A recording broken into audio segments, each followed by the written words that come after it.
السلام علیکم دوستوں کیسے ہیں؟ اچھا دوستوں، جو ہم نقطہ بنا رہے تھے سپرم اکاؤنٹ کے لیے، سپرم کی ریشو جن کی پوری نہیں ہو رہی ان کے لیے جو ہم نقطہ بنا رہے تھے اس کا یہ سیکنڈ پروسیجر۔ پہلے میں نے برگد کی چھال، برگد کی دھاری، برگد کی کومپلے اور برگد کے پتے، ان چاروں اجزاء کو آپ نے بھگو کر رکھ دینا ہے 30 دن کے لیے۔ فی بندے کے لیے 5 کلو ان چاروں اجزاء کی مقدار جو ہے وہ لینی ہے۔ بھگونے کے بعد ہم نے اس کو چولہے پر چڑھایا 24 گھنٹے آگ جلا کر اس کو پکانے کے بعد آپ نے اس کو اتار کر ٹھنڈا کر کے آپ نے اس کو چھان لینا ہے تاکہ جو گندگی میل ہو وہ ساری اس میں سے نکل جائے۔ پھر آپ نے اس کو دوبارہ چولہے پر چڑھانا ہے اور اس پانی کو پکانا ہے آپ نے 3 سے 4 پہر۔ جب 3 سے 4 پہر آپ پکائیں گے تو جب پانی خشک ہو جائے گا تو جو نیچے ساتھ بچ جائے گا اس کو آپ نے اتار کر اور محفوظ کر لینا ہے، جو کہ ہمارا پہلی چیز ہوگی یہ برگد کی دھاری کی۔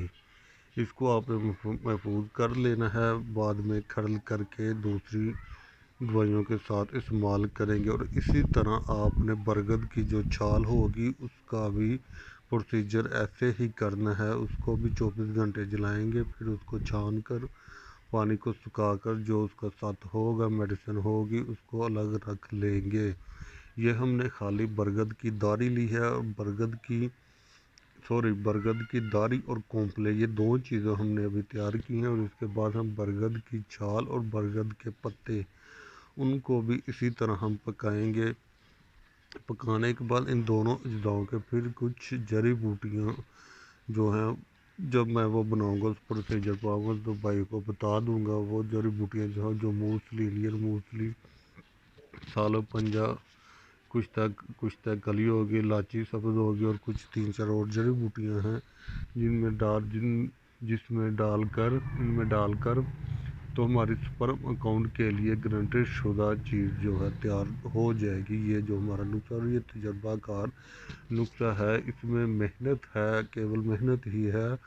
آپ اس کو کوئی بھی حضرات خود اپنے ہاتھوں سے بھی بنا سکتا ہے، کوئی خطرناک چیز نہیں ہے، نہ ہی یہ کوئی زہر ہے، اور اس میں طاقت بھی بے شمار اس میں طاقت ہے۔ جو برگد کی درخت ہوتا ہے، جو برگد کا، اس میں ماں کے دودھ کے برابر طاقت ہوتی ہے، جو کہ بندے کو پوری باڈی کو سپرم اکاؤنٹ کے ساتھ، منی کے تمام امراض کے ساتھ بندے کی باڈی کو بھی طاقت دیتی ہے، قوتِ اعضاء کو بھی طاقت دیتی ہے، دماغ کو بھی طاقت دیتی ہے۔ تو یہ ہماری جو میڈیسن ہے سرد اور خشک تیار ہوگی۔ تو دوستو، چینل کو لائک، شیئر، سبسکرائب ضرور کر دیا کریں تاکہ بھائی کی بھی حوصلہ افزائی ہوتی رہے۔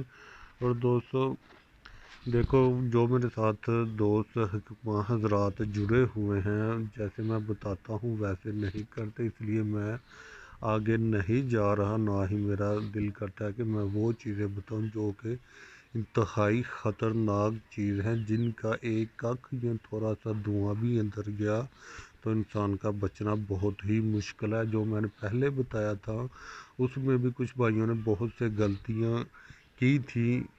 جو سانپ کا تلا ہم بنا رہے ہیں، ابھی بھی بنا رہے ہیں، تیار نہیں ہوا، بھائیوں نے مجھے پکچر بھیجی تھی واٹس ایپ پر، لیکن وہ بھی غلط تھا، اور کچھ نے تو دھواں اس نے احتیاط نہیں کی، دھواں سانس کے ذریعے اندر گیا اور پھپھڑوں کو افیکٹ ہوا۔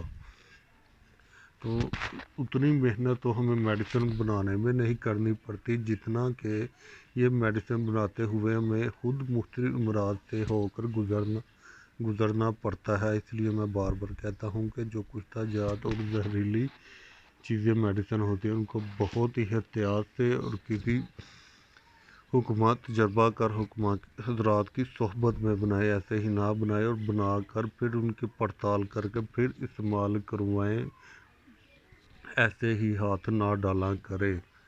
تو جب مجھے پتہ چل جائے گا تو بھائی جو ہیں جو میرے ساتھ جڑے ہوئے ہیں، کام اچھا کر رہے ہیں، تو میں انشاءاللہ اس سے آگے بھی چیزیں وہ بتاؤں گا جن کا 1-2 کک یا 1-2 خوراک ہر بیماری کو سر سے لے کر پاؤں تک ختم کرے گی۔ چاہے کوئی بھی بیماری ہو، کیول ایک میڈیسن ہی ہر بیماری پر کام کرے گی، لیکن یہ ایسے ہی نہیں تیار ہوتی، نہ ایسے ہی بنتی ہے۔ پہلے آپ کو ان سب چیزوں سے گزرنا پڑتا ہے، پھر آپ کو ان چیزوں کی سمجھ آئے گی۔ یہ نہیں کہ آپ یہ سب چھوڑ دیں ڈائریکٹ ان پر چلے جائیں، یہ تو ایک شروعات ہے۔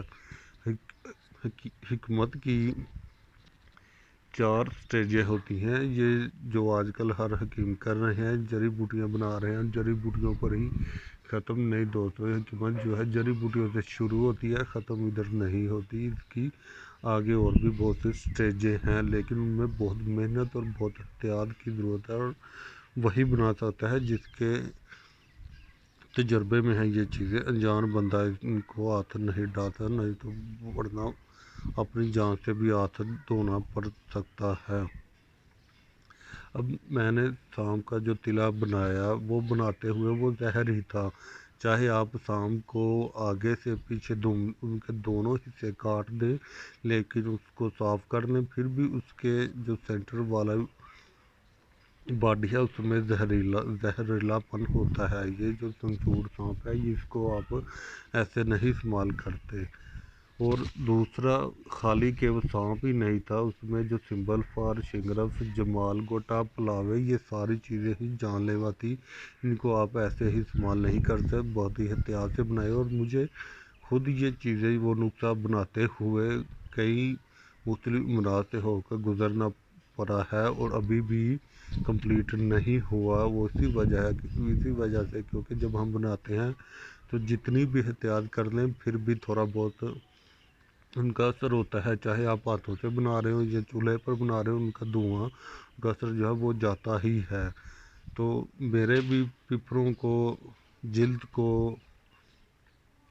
ناک کو، دماغ کو اثر ہوتا ہے۔ یہ نہیں ہے کہ بالکل ہی اثر نہیں ہوگا، آپ جتنی بھی احتیاط کر لیں اثر تھوڑا بہت ہوتا ہی ہے، لیکن اس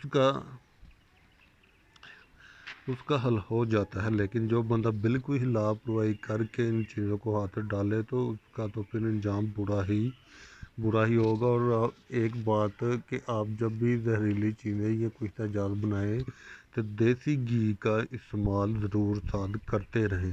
2-3 گھنٹے بعد دیسی گھی کی 1-2 چمچ آپ کھاتے رہیں، یا کھانے کے ساتھ آپ استعمال کریں۔ وہ ایک بہت ہی اچھا تریاق ہے ان چیزوں کا، اور غذا بھی ہے۔ سو دوستو، تھینک فار واچنگ، اللہ حافظ۔